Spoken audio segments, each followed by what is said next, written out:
जब पूरी दुनिया टेंशन में है स्ट्रेट ऑफ हॉर्मुज को लेकर, तो उस बीच भारत के हाथ स्ट्रेट ऑफ हॉर्मुज की चाबी लग गई है। अब सभी देश स्वाभाविक तौर पे, खासकर डोनाल्ड ट्रंप, टेंशन में होंगे।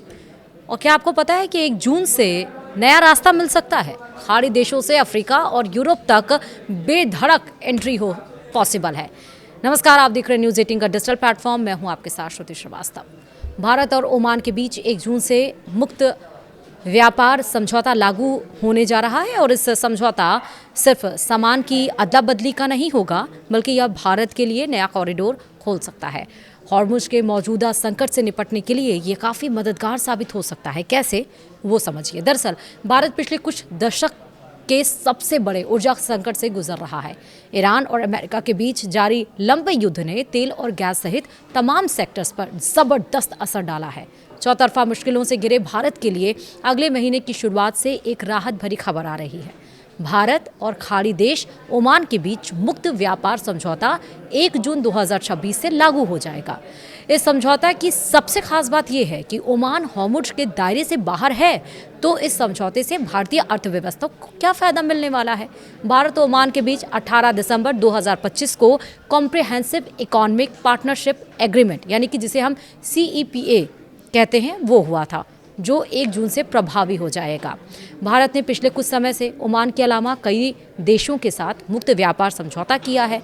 जाहिर है कि इस समझौते से दोनों ही देशों को एक दूसरे के बाजार में बिना टैरिफ चुकाए अपने सामान बेचने का मौका मिलेगा।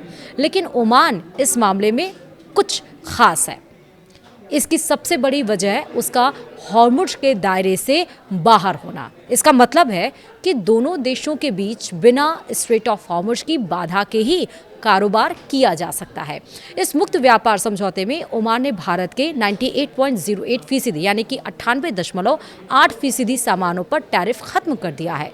इससे भारत का ओमान को किया जाने वाला 99.38% एक्सपोर्ट पूरी तरह से टैरिफ फ्री हो जाएगा। इसका मतलब ये है कि भारत का लगभग पूरा ही निर्यात ट्रैफिक फ्री हो जाएगा।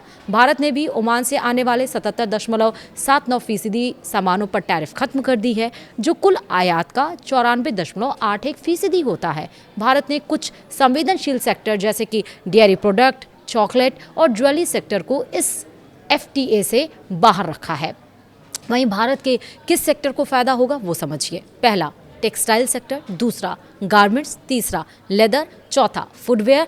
पांचवा, James and jewellery, engineering goods, automobiles, plastic, furniture, pharmaceuticals, medical devices, agriculture products जैसे कि चावल, अनाज आदि। भारतीय प्रोफेशनल्स की मोबिलिटी आसान होगी और IT, health care, education, logistics आदि में बेहतर एक्सेस मिलेगा। ओमान में 100% FDI की सुविधा कई सेक्टरों में मिलेगी। दोनों देशों का द्विपक्षीय व्यापार अभी करीब $10.6 अरब है, जबकि इस समझौते से यह बढ़कर $12.5 अरब पहुंच सकता है। हॉर्मुज संकट में किस तरह से ये कैसे मददगार होगा, वो समझिए। हॉर्मुज से आवाजाही पर असर की वजह से भारत का आयात काफ़ी ज़्यादा प्रभावित हो रहा है। अभी शिपिंग रूट बदलने पड़ रहे हैं, जिससे इंश्योरेंस की कॉस्ट बढ़ रही है और आयात महंगा हो रहा है। ओमान के साथ समझौता होने से वहाँ के पोर्ट, खासकर सलालाह और दुक्कम को भारत अपने हब के रूप में इस्तेमाल कर सकता है। यह दोनों पोर्ट हॉर्मुज स्ट्रेट से बाहर हैं और हिंद महासागर के रास्ते सीधे जुड़े हुए हैं। भारत इन पोर्ट के जरिए खाड़ी देश, अफ्रीका और यूरोप को अपना सामान भेज भी सकता है और वहां से मंगवा भी सकता है। कम हो जाएगी हॉर्मुज पर निर्भरता। कैसे, वो समझिए। दरअसल ट्रेड मार्केट एक्सपर्ट तो इस समझौते को ओमान ट्रेड कॉरिडोर भी कहने लगे हैं। उनका कहना है कि पेट्रोकेमिकल सहित तमाम सामान को ओमान के रास्ते डाइवर्ट करके निर्यात अथवा आयात किया जा सकता है। इससे हॉर्मुज पर निर्भरता कम हो जाएगी और भारत को व्यापार का नया रास्ता मिलेगा।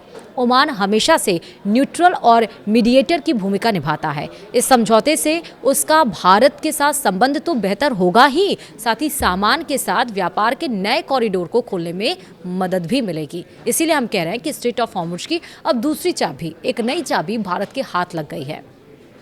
तो है ना ये इंटरेस्टिंग टॉपिक और नॉलेजफुल भी, इसलिए अपने कमेंट आप इस पे ज़रूर दीजिएगा। इस वीडियो को तमाम लोगों के साथ शेयर ज़रूर करें। साथ ही इस वीडियो में इतना ही। नमस्कार।